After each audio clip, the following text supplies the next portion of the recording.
ఓం శ్రీ గురుభ్యో నమః.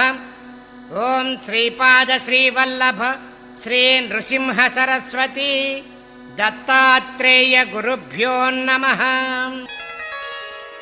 సిద్ధయోగి నామధారకునితో శ్రీగురుని యొక్క కథను ఈ విధంగా వివరిస్తూ ఉన్నాడు. ఇవి చదివేటటువంటి వారికి, విన్నటువంటి వారికి సర్వదోషములు నశించి జ్ఞానం ఉదయిస్తుంది. నాయనా నామధారక, శ్రీగురుడు కర్మపాశాన్ని గురించి మాలవాడైనటువంటి మాతంగునితో ఈ విధంగా చెప్తూ ఉన్నాడు. నాయనా మాతంగా, బ్రాహ్మణ, క్షత్రియ, వైశ్య, శూద్ర ఈ 4 జాతులు తమ తమ యొక్క జాతి ధర్మాలను మరచి జీవిస్తే వచ్చే జన్మయందు వారు చండాల యోనుల యందు జన్మిస్తారు.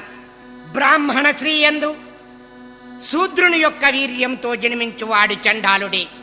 తల్లిదండ్రులను, గురువులను, చేసుకున్నటువంటి భార్యను, కులదేవతలను త్యజించేటటువంటి వారు చండాలులవుతారు.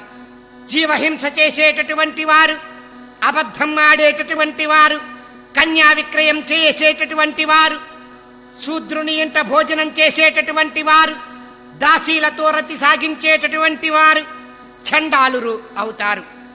అరణ్యాన్ని దహించేటటువంటి వారు, తల్లిదండ్రులను వేరు చేసి ప్రత్యేకంగా జీవించేటటువంటి వారు, ఎద్దునెక్కి తిరిగేటటువంటి వారు, తీర్థయాత్రలకు వెళ్ళి శ్రాద్ధం చేయనటువంటి వారు, ఈశ్వరునికి అభిషేకం చేయకుండా కపిల గోవు పాలు తాగేటటువంటి వారు, ఒక ఆమెతో జీవిస్తూ ఇంకొక ఆమెతో సంపర్కం పెట్టుకునేటటువంటి వారు, ఇతరుల యొక్క వృత్తులకు భంగమనర్చేటటువంటి వారు, శివ పూజను విఘ్నం చేసేటటువంటి వారు, సంధ్యాకాలమునందు భోజనం చేసేటటువంటి వాడు, అన్న మాటను నిలబెట్టుకోనటువంటి వాడు, సంధ్యాకాలమునందు నిద్రించేటటువంటి వాడు, పర్వదినముల యందు శ్రీ సంగత్యాన్ని కోరేటటువంటి వాడు, అందరూ నడుచు మార్గమునందు మల విసర్జన చేసేటటువంటి వాడు, తన పుణ్యములను తానే చెప్పుకునేటటువంటి వాడు, విధవా స్త్రీతో రతి చేసేటటువంటి వాడు, గురువును ఎవరైనా నిందిస్తూ ఉంటే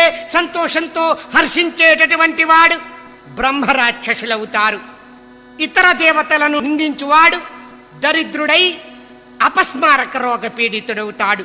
బ్రాహ్మణులను అవమానించి వేదాలను దూషించేటటువంటి వాడు మూత్ర రోగము వచ్చి బాధపడతాడు.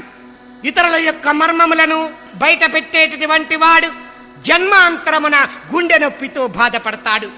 స్త్రీలకు గర్భపాతమునరించేటటువంటి వాడు మృతవంజుడై జీవిస్తాడు.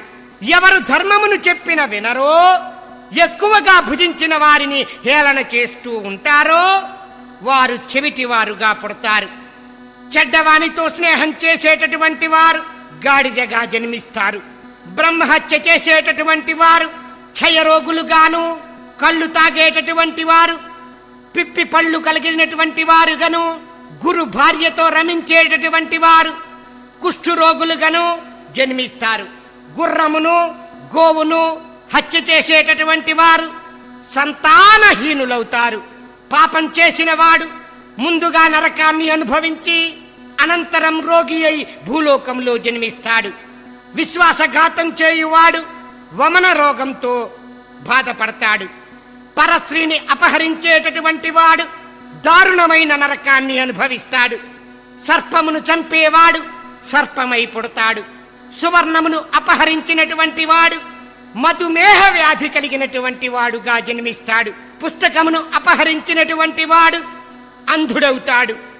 వస్త్రాలు దొంగిలించినటువంటి వాడు బొల్లి రోగం కలిగినటువంటి వ్యక్తి అవుతాడు. ద్రవ్యాన్ని దొంగిలించినటువంటి వాడు గండమాల రోగిగా మారతాడు. చనిపోవు వాని యొక్క ద్రవ్యమును అపహరించినటువంటి వాడు చిరకాలము కారాగార శిక్షను అనుభవిస్తాడు. పరులను ద్వేషించేటటువంటి వాడు, పరుల ధనాన్ని దోచుకునేటటువంటి వాడు జన్మాంతరమున అపుత్రుడవుతాడు. అన్నము అపహరించినటువంటి వారు గుల్మ రోగముతో బాధపడతారు. ధాన్యం దొంగిలించినటువంటి వారు రక్తగాత్రులవుతారు. తైలాన్ని అపహరించినటువంటి వారు దుర్గంధం కలిగినటువంటి శరీరం కలిగిన వాడవుతాడు. బ్రాహ్మణ ద్రవ్యమును దొంగిలించినటువంటి వారు బ్రహ్మరాక్షసి అవుతాడు. రత్నాలు, మాణిక్యములు, మౌక్తికములు దొంగిలించినటువంటి వారు హీన జాతిలో జన్మిస్తారు. ఫలములను అపహరించినటువంటి వారు తామర రోగిగను, రక్తపానము చేసేటటువంటి వాడు జోరీగను, కంచు, దూది, లోహం అపహరించినటువంటి వారు నరకం అనుభవించి తెల్ల కుష్ఠురోగంతో బాధపడతారు. దైవధనాన్ని అపహరించినటువంటి వారు మేతమేయని పశువై జన్మిస్తారు. అతిథులను విడిచి భుజిస్తే పాండు రోగి అవుతారు. ధనాన్ని అపహరించేటటువంటి వారు ఒంటి అయి జన్మిస్తారు. ఫలములను దొంగిలిస్తే కోతి అవుతారు. నీరు దొంగిలిస్తే చాతక పక్షి అవుతాడు. గృహానికి అవసరమైనవి దొంగిలించినటువంటి వారు కాకి అయి జన్మిస్తారు. తేనె అపహరించినటువంటి వారు తేనెటీగ అవుతాడు. పరస్త్రీని ఆలింగనం చేసుకున్నటువంటి వారు 100 జన్మలు కుక్క అయి జన్మించిన తరువాత సర్పమవుతారు. పరస్త్రీ యోనిని చూచేటటువంటి వారు గ్రుడ్డివానిగను, మూఢుడుగను అవుతారు. బంధుస్త్రీతో రతి సంగమం చేసేటటువంటి వారు గాడిద అవుతారు. ఎవరు దుర్బుద్ధితో పరస్త్రీ మొహం చూస్తారో వారు నేత్ర రోగం కలిగిన వారవుతారు. ఇవన్నీ వింటున్నటువంటి మాతంగుడు శ్రీ గురునితో, గురుదేవా, స్వామి, ఇదివరకు తెలుసో తెలియకో తప్పు చేస్తే దానికి విమోచన మార్గం బోధించండి అని చెప్పి అడుగగా శ్రీ గురుడు ఇలా చెప్పారు. నాయనా, పశ్చాత్తాపమే అందుకు మొదటి మెట్టు. ఎవరికి పశ్చాత్తాపం కలుగుతుందో వారి పాపములు కొంతవరకు నశిస్తాయి. ఆ తరువాత బ్రాహ్మణుల యొక్క సభలో తమ యొక్క పాపములు చెప్పుకొని వారు విధించినట్లుగా తమ శక్తి కొలది గోదానమును, చంద్రాయణ వ్రతమును ఆచరించాలి. శక్తి లేని వారు ప్రతిగా ద్రవ్యమును దానమివ్వాలి. అజ్ఞానంతో చేసినటువంటి పాపములను పశ్చాత్తాపముతోనూ గురుసేవ చేతను నశింపచేసుకోవాలి. సువర్ణదానం వల్లను, తీర్థయాత్రలు చేయుట వల్లను కొంత పాపములు నశిస్తాయి. 10,000 గాయత్రీ మంత్రం జపం చేసినచో సామాన్య పాపములు కూడా నశిస్తాయి. గాయత్రీ హోమం చేత బ్రహ్మహత్యాపాతకం చేసిన పాపము కూడా నశిస్తుంది. మొదట 3 రోజులు ఉపవాసము, ఆ తర్వాత 3 రోజులు పాలు, మిగతా 3 రోజులు నెయ్యి తాగి ఉండటాన్ని, ఇట్టి వ్రతాన్ని కృత్యము అని చెప్పి అంటారు. శక్తి లేని వారు నువ్వులు భక్షింపవచ్చును. శక్తి కలిగినటువంటి వారు మారేడు, రావి, కమలములు, దర్భ, గరిక వీటిని నీటిలో వేసి స్నానం చేసిన, ఆ నీటిని తాగిన కొంత పాపములు నశిస్తాయి. దీనినే పర్ణకృత్యము అని చెప్పి అంటారు. పాపశాంతి కొరకు చంద్రాయణ వ్రతాన్ని చేయవలెను. అది ఎలాగనగా అమావాస్య నాడు ఉపవాసముండి తిథి క్రమాన్ని అనుసరించి తిథికొక ముద్ద చొప్పున పెంచుకుంటూ పౌర్ణమి నాటికి 15 ముద్దలు పూర్తి చేసి మరలా చంద్రకళలను అనుసరించి రోజుకొక ముద్దను తగ్గించుకుంటూ తిరిగి అమావాస్య నాడు ఉపవసించాలి. దీన్నే చంద్రాయణ వ్రతము అని చెప్పి అంటారు. ఈ వ్రతముచే సమస్త పాపములు నశిస్తాయి. పుణ్యక్షేత్రమున నివసించినందువల్లను సర్వ పాపములు నశిస్తాయి. సముద్ర స్నానము చేసినందువల్ల భ్రూణ హత్యా పాపములు నశిస్తాయి. మితాహారుడై పురుష సూక్తమును 6 నెలలు పారాయణము చేసినచో అన్ని పాపములు పోతాయి. విష్ణు సహస్రనామ పారాయణం వల్ల 7 జన్మల పాపము కూడా నశిస్తుంది. ప్రాయశ్చిత్తం చేసుకునేటటువంటి వ్యక్తి ముందు రోజు ఉపవాసముండి పంచగవ్య తీర్థాన్ని సేవించాలి.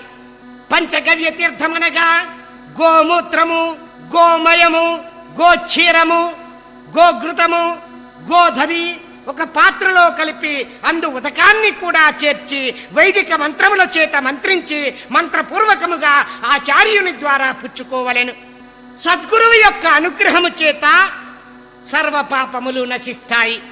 శ్రీగురుడు పతితుడైనటువంటి మాతంగుణ్ణి చూస్తూ, నాయన, పూర్వజన్మలో నీవు చేసుకున్నటువంటి పాపమును అనుసరించి ఈ జన్మలో హీనజాతి వానిగా జన్మించావు అని చెప్పారు.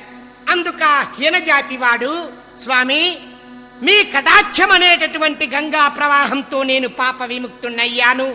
కాకి మానస సరోవరం చేరి రాజహంసగా మారినట్లుగా, పరుసవేదిని తాకినటువంటి ఇనుము బంగారమైనట్లుగా మీ దర్శనం వల్లనే నేను పవిత్రునయ్యాను.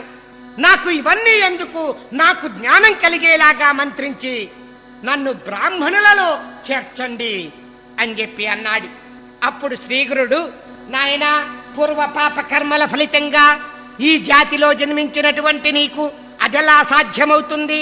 పూర్వము విశ్వామిత్రుడు బ్రహ్మర్షిని అని చెప్పి అనిపించుకోవాలని తపస్సు చేసి తనకది ప్రసాదించమని బ్రహ్మను కోరాడు.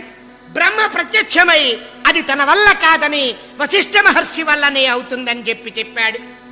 అప్పుడు అతడు వశిష్ఠ మహర్షిని ఆశ్రయించి కోరగా ఆయన అది అసాధ్యమని చెప్పారు. అందుకు కోపంతో విశ్వామిత్రుడు వశిష్ఠుని యొక్క నూర్కురు కొడుకులను చంపివేశాడు. వశిష్ఠుడు అతన్ని శిక్షించలేదు, కానీ బ్రహ్మర్షి అని మాత్రం అంగీకరించలేదు.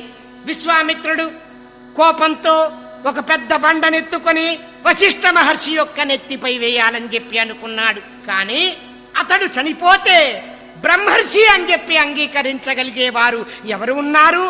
దేవతలందరూ కూడా అతన్ని అనుసరించేవారే కదా అని తలచి పశ్చాత్తాపంతో వశిష్ఠుని యొక్క పాదాలపై పడి శరణు వేడుకున్నాడు. వశిష్ఠుడు, నాయనా, నీవు సూర్యకిరణాలతో నీ శరీరాన్ని తపింపచేసుకొనిరా, అప్పుడు బ్రహ్మర్షి అని చెప్పి అంగీకరిస్తాను అని చెప్పాడు. విశ్వామిత్రుడు అలాగే చేసి వశిష్ఠుని యొక్క కృపకు పాత్రుడై బ్రహ్మర్షి అయ్యాడని చెప్పి అనిపించుకున్నాడు. నాయనా, మాతంగా, అలాంటిదేమీ చేయకుండానే నిన్ను బ్రాహ్మణ జాతిలో చేర్చడం ఎలా వీలవుతుంది అని శ్రీగురుడు ఆ హీన జాతి వానితో అన్నారు. ఇంతలో ఆ హీన జాతి వాని యొక్క భార్యా బిడ్డలు వచ్చి అతన్ని ఇంటికి రమ్మని చెప్పి పిలిచారు. అప్పుడు అతడు, చీచి, మీరు దూరంగా పోండి, నన్ను తాకవద్దు, నేనిప్పుడు సద్బ్రాహ్మణుణ్ణి అని చెప్పేసి అన్నాడు. అందుకు ఆ భార్యా బిడ్డలు దుఃఖిస్తూ శ్రీగురుని దగ్గరకు వచ్చి దీనాతి దీనంగా ప్రార్థిస్తూ, ప్రభో, ఇతనికి నేనంటే చాలా ప్రేమ, ఎప్పుడూ నన్ను ఎంతో ప్రేమతో చూసుకునేవాడు, నన్ను చూడకుండా ఒక్క క్షణమైనా జీవించలేడు, ఈ పిల్లల్ని పెట్టుకొని నేనెలా జీవించాలి? మీరైనా కానీ ఇతని బుద్ధిని మార్చి మా వెంట పంపే ఏర్పాటు చేయండి అని ప్రార్థించింది. అప్పుడు శ్రీగురుడు ఒక శిష్యుణ్ణి దగ్గరకు పిలిచి, నాయనా, ఊరిలో వాణిజ్యం చేసుకుంటున్నటువంటి ఒక పిసినారి బ్రాహ్మణుణ్ణి తీసుకొని రమ్మని చెప్పారు. ఆ బ్రాహ్మణుడు వచ్చిన తరువాత శ్రీగురుడు అతనితో, నాయనా, నీవు ఒక కుండ నిండా నీరు తీసుకొని ఇతని నెత్తిపై కొమ్మరించు, తిరిగి ఇతనికి కుటుంబంపై మమకారం మేల్కొంటుంది అని చెప్పారు. అతడు అలాగే చేశాడు. హీనజాతి వానికి ఒక్కసారిగా బుర్ర గిర్రున తిరిగి భార్య బిడ్డల వైపు చూస్తూ, ఏమే, నీవిక్కడికి ఎందుకు వచ్చావు?